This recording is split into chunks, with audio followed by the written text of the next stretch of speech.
Hi, my name is Paul Friedman, founded the Marriage Foundation many years ago.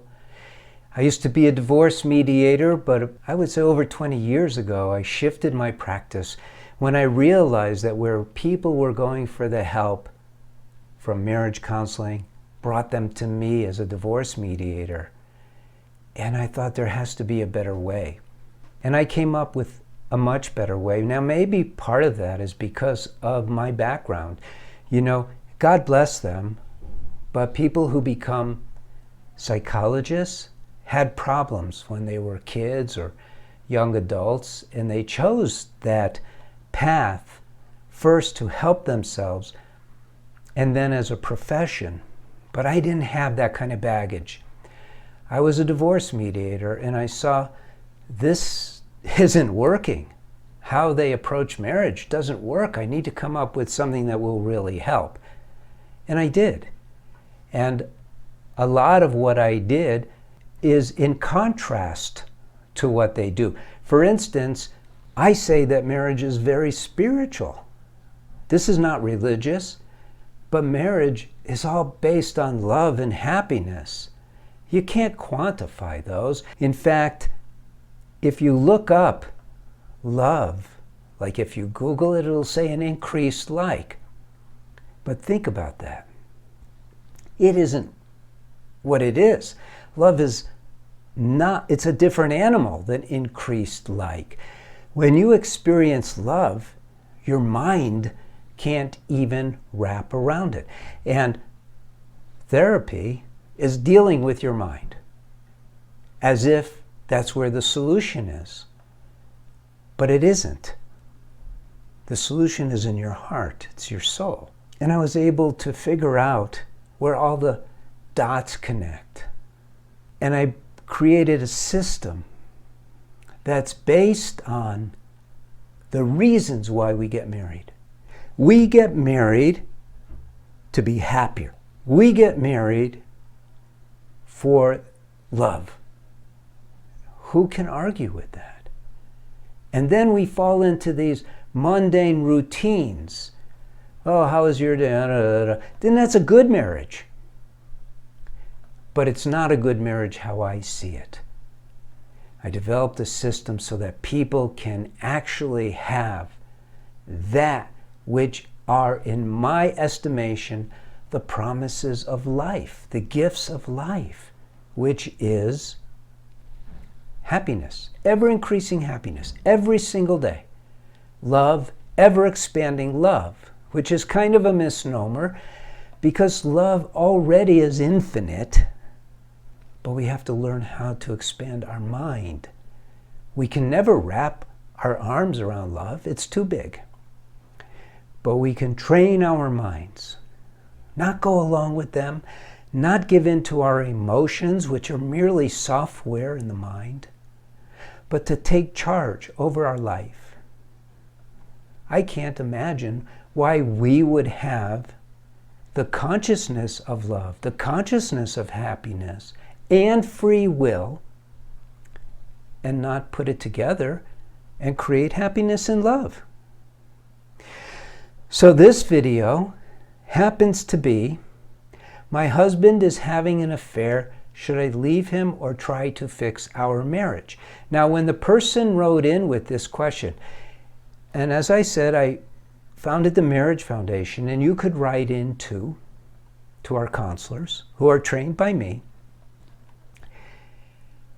When someone writes in with a question like this, they're asking, can I fix my marriage without having any idea of how to do that? They don't know. If they knew, do you think that their marriage would have gotten so bad for them and their husband? It's just that their husband is the one who did something, not a good thing, but he had an affair because he wasn't happy in his marriage. Now, some people will write in and they'll go, this guy's a misogynist or whatever, and he says, oh, we're totally, as women, responsible for our husband's happiness. Yeah, you aren't totally responsible, but it is what you promised him, and you have not been delivering that, just as he promised you to make you happy as his queen, and he's not delivering. And now it's gotten to the point of where he said, screw this.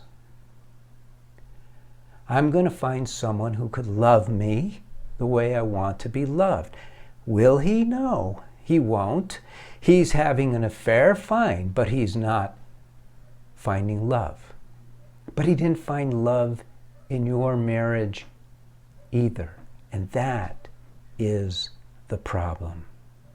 Now, yes, granted, there's some men, but not many. You know, you read magazines and you read these books, and it sounds like all men are unfaithful to their wives and all wives are unfaithful to their husbands. Nobody, most, like 99% of people, have pure intentions when they get married. They want loyalty, but they want happiness. They want love. So you can save your marriage. Definitely don't confront your husband about his affair if you already have. Back off. Take a new direction. Take the direction of, I'm not going to fix my marriage. I'm not going to lay my expectations on my husband. What I'm going to do is I am going to work on my end, because that's all I really can work on. You see, no human being can be told what to do. Nobody. And if you confront your husband, or if you give him a list, or you have an agreement, he won't keep it. He can't. And the reason why is because all of us, and I'm not saying this to discourage you, I'm saying this so that you will tackle the problem from a vantage point where you have power to change the dynamics of your marriage. It's what we do. We've been doing this for over 20 years, and we have a course for women. We also have a course for men. And in some cases, both of the couple take it, but it's not necessary. But you got to start with a reasonable place to start. And I'm going to tell you what that is right now. Marriage is all about a number of things. But the primary thing you have to do first is learn about your mind, how it works, because it interferes with your heart. You know that. Learn how it works, and then learn how to master your mind. Now, you're not going to master your mind in a week, a month, or a year. But as you process in that direction, you gain more and more positive momentum in your marriage. And the trick here is not to fix your marriage. The trick is to fix you. Your husband wants you, or he would not have married you. But he wants the you that came with the promise of love and happiness. And you can have it. You can create it.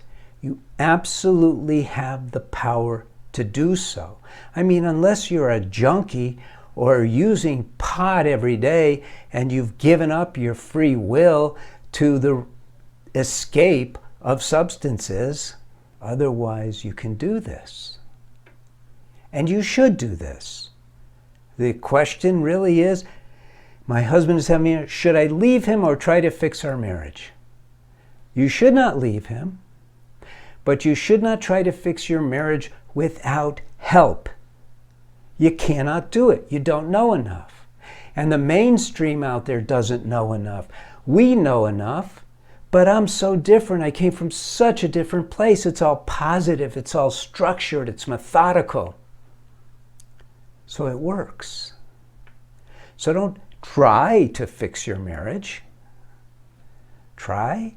No, just do it. That's like a mechanic. You go into a mechanic shop. You know, you go to a therapist. Think of it this way. You go to a therapist And you sit down with the therapist in counseling and you ask him, can we fix our marriage? And he goes, well, I don't know. Let's take a look. Well, you go into a garage because your car's making a sound and you say, can you fix my car? He says, sure.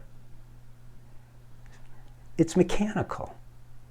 We are led to believe that somehow it is not mechanical. And then at the other side, they say, but it's not spiritual either. Well, what is it then? The truth is that the spiritual world is mechanical too. And why do I say spiritual? Because love is spiritual. You can't quantify love. You can't measure it. But it's so vast. It's infinite. Your mind can't wrap around it. But you can learn how to train your mind to express it. You didn't create love. I didn't create love. You don't create love. But you can express it. And as you do, you are filled with that love. And you become happy, joyous, joy-filled. It works. Everything we do works. And we're not just saying that because drew it out on paper and, oh wow, this should work. We've been doing this for a long time. And you could read our reviews. This definitely works. You should definitely watch these videos, subscribe to the channel so you could get a sense of how marriage should be approached. Read the articles we have. Those are free. No investment. But when you're ready, in your case, when there's cheating, bypass the books and go for the course for women. Because it works. It's that simple. So you have no idea what hell is like until you go the divorce route. That's hell. What you're going through now, discovering your husband is having an affair, that's nothing compared to the psychological trauma that you will encounter if you go the divorce route, especially if you have children. But even if you don't have children, it's hell. And you don't need to. I mean, if your husband was an axe murderer or a pedophile or something really bizarre, then for sure you need a divorce. But in your case, you don't. Most of the people who come to us because of infidelity. So you can do this. I'm Paul Friedman. I founded the Marriage Foundation.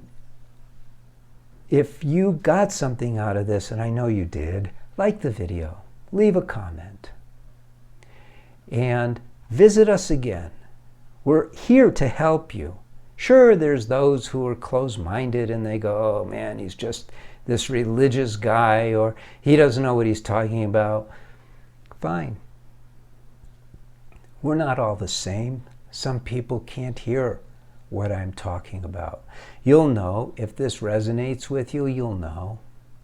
And if not, thank you for visiting. In fact, thank you for visiting in any case. I appreciate you taking your time with me. God bless, and take care.